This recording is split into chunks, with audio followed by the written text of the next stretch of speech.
So, ayan, ito na yung pinakahihintay nyo, ang reunite ni TM at Yang. So, ito na guys, matutupad na sa our mansion house. Ayan.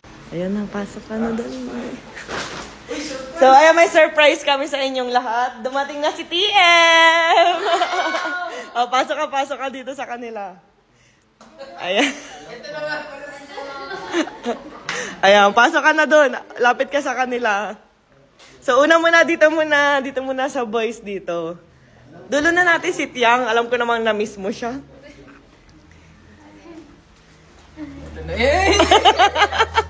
Oh, kamay man lang kamay. Yun. Isa pa. Yun. Oh, picture ko muna kayo, picture. Lapit. Wag ka na mahiya, Tiang. Ayun, oh. Smile.